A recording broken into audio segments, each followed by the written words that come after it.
नमस्कार दोस्तों, आप सब लोगों का एक नई वीडियो में हार्दिक स्वागत है। आज की वीडियो में हम लाभ हानि के 4 प्रश्न लेकर आए हैं और चारों प्रश्न अलग अलग तरह के हैं और सभी के सभी परीक्षा की दृष्टि से बहुत ही ज़्यादा महत्वपूर्ण हैं। आजकल ऐसे ही एग्ज़ाम में पूछे जाते हैं। आप कोई भी एग्ज़ाम उठा के देखेंगे, आप लोगों को पैटर्न यही देखने को मिलेगा। लाभ हानि के तरह तरह के प्रश्न हम स्टार्ट कर रहे हैं। हर वीडियो में 5 या 6 प्रश्न देखने को मिलेंगे। तो चलिए आज की वीडियो में हम 4 अति महत्वपूर्ण प्रश्नों को सॉल्व करते हैं। पहला प्रश्न कुछ इस तरीके से है, यदि क्रय मूल्य विक्रय मूल्य का 80% है तो लाभ का प्रतिशत क्या होगा।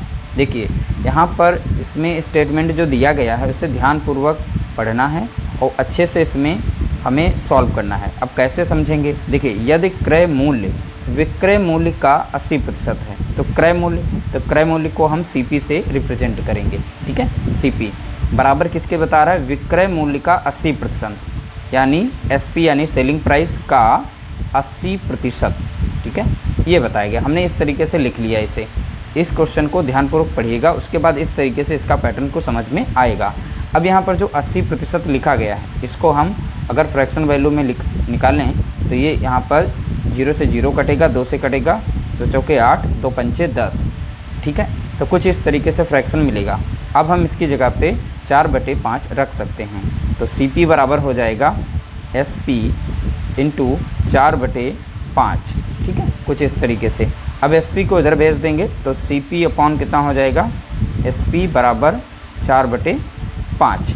यहाँ पर देखिए SP का संबंध 5 से है और CP का संबंध 4 से है। ठीक है, तो यानी किसी वस्तु की 4 CP रही है और सेलिंग प्राइस उसका 5 रहा है, तो यहाँ पर जाहिर सी बात है यहाँ पर 1 का डिफरेंस आ रहा है, यानी 1 का हमें प्रॉफिट हो रहा है।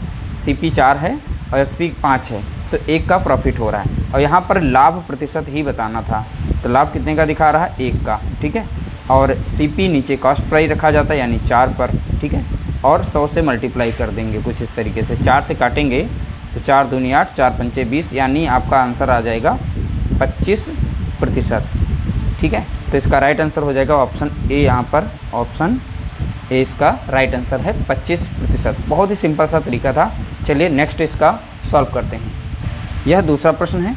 देखिए यहाँ पर मोहन ने एक साड़ी को बेचने पर 2835 रुपये में बेचने पर 35% का लाभ होता है। मोहन ने एक साड़ी को बेचा 2835 रुपये में और 35% का लाभ होता है। और उसी साड़ी का लागत मूल्य बताएं। तो यानी उस साड़ी का क्रय मूल्य हमें बताना है कितना था। देखिए यहाँ पर इसका सेलिंग प्राइस यानी SP दिया है 2835। ठीक है, लाभ यहाँ पर यानी हमारा प्रॉफिट जो दिया गया है वो 35% दिया गया है। इस 35% की वैल्यू को अगर हम फ्रैक्शन में चेंज करें तो 35 अपॉन कितना हो जाएगा, तो आप देखेंगे 100 हो जाएगा। ठीक है, अब इसे काट देंगे। 50 सत्ते 35, 5 दूना 10, यानी कोई भी वस्तु जो है मान लेते हैं 20 की थी और उस पर जो है 7 का लाभ हो रहा है। जब लाभ होगा तो हम ऊपर की वैल्यू को इसमें जोड़ लेंगे, यानी यहाँ पर 20 इसका CP होगा और लाभ कितना हो रहा है अब 27। ये इसका माना जाएगा सेलिंग प्राइस यानी SP। इस तरीके से मैंने प्रॉफिट परसेंट की फ्रैक्शन वैल्यू से हमने CP और SP निकाल लिया। ध्यान रखिएगा यहाँ पर। और यहाँ पर जो सेलिंग प्राइस दिया गया है तो यहाँ पर सेलिंग प्राइस की यूनिट जो आई है 27 है। ठीक है, तो ये इसके बराबर है।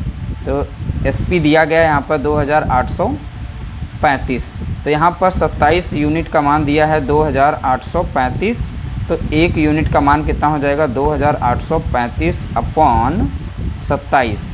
ठीक है, अब इसे हम सॉल्व करेंगे। 3 से कट जाएगा, 3 नाम 27 और 3 नाम 27 यहाँ पर बचेगा और 3 चौके 12 और 3 पचे 15। तो ऊपर है 945। अभी भी ये संख्या हमारी 9 से डायरेक्टली काटने तो ये कट जाएगी। तो 9 कम 9 और 9 से कटेगा एक बार। ठीक है, और यहाँ पर एक 0 लगा देंगे। 9 पचे 45। जब 945 को 9 से भाग देंगे तो 105 मिलेगा, यानी 1 यूनिट का मान कितना आ जाएगा 105। ठीक है, 105 1 यूनिट का है। और यहाँ पूछा गया था लागत मूल्य, यानी इसका CP पूछा गया था और CP की यूनिट कितनी दी गई है 20। तो यहाँ पर 20 जो दी गई है उसमें हम 105 से गुणा कर देंगे।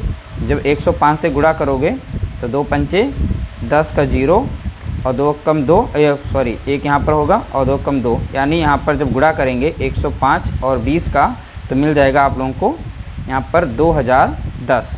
तो ऑप्शन बी यहाँ पर इसका राइट आंसर निकल के आएगा।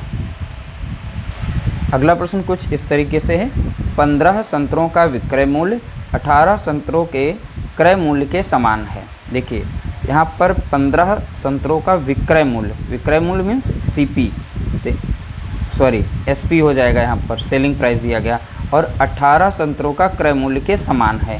कितने? 18 संतरों के क्रय मूल्य यानी सीपी के समान है। तो सेलिंग प्राइस यहाँ पर बताया गया था और यहाँ पे क्रय मूल्य, तो इसलिए यहाँ पर हमने 18 संतरों के क्रय मूल्य के बराबर बता रहा है। तो इस तरीके से हमने बना लिया। इस स्टेटमेंट को अच्छे से पढ़ना है, उसके बाद इस तरीके से आप बना लेंगे।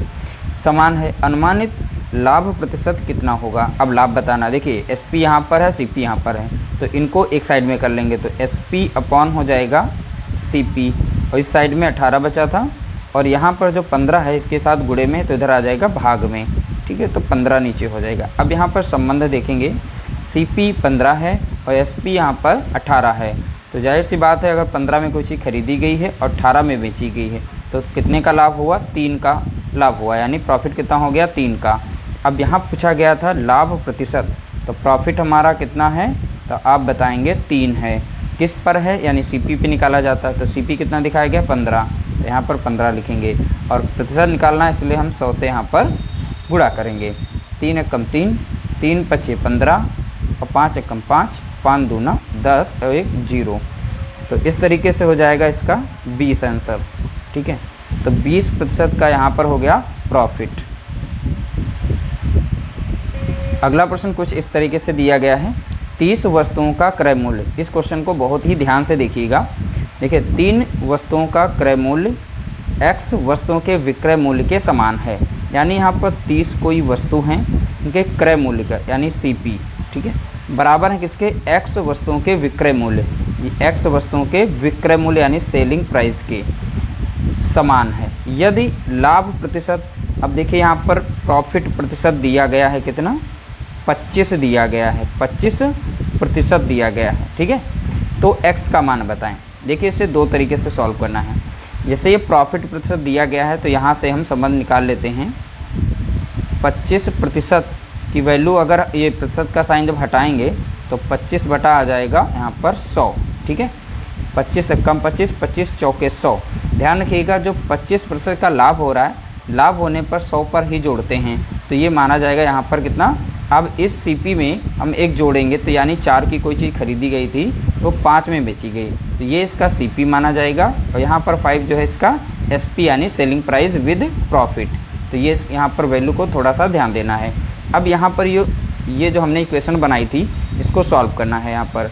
तो 30 सीपी बराबर दिया है x एसपी के। अब सीपी एक साइड में कर लेंगे और एसपी इस साइड में ले आएंगे। x की वैल्यू यहाँ पर रह जाएगी, और यहाँ पर 30 है तो गुणे में था, इधर आ जाएगा भाग में, तो यहाँ पर 30 हो जाएगा। यानी सेलिंग प्राइस 30 है और एसपी इसका कितना है? x। अब एसपी की मैंने वैल्यू निकाल ली, यहाँ पर कितनी है? 4, और सेलिंग प्राइस कितना है? 5।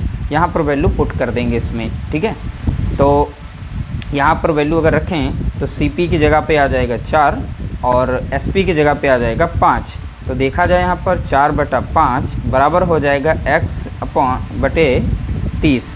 अब क्रॉस मल्टीप्लाई इधर कर लो और इधर कर लो, तो x के साथ करेंगे तो इधर बन जाएगा 5x, और इधर करेंगे तो यानी 4 गुणे 30 हो जाएगा, तो 4 तियाँ 12 यानी 120, और इधर बचेगा 5x यानी 5x। तो हम डायरेक्टली काटना चाहें तो 5 से काट सकते हैं। यहाँ पर 5 एकम 5 और 5 दूना 10, 5 चौके 20, तो x बराबर निकल के आ जाएगा 24।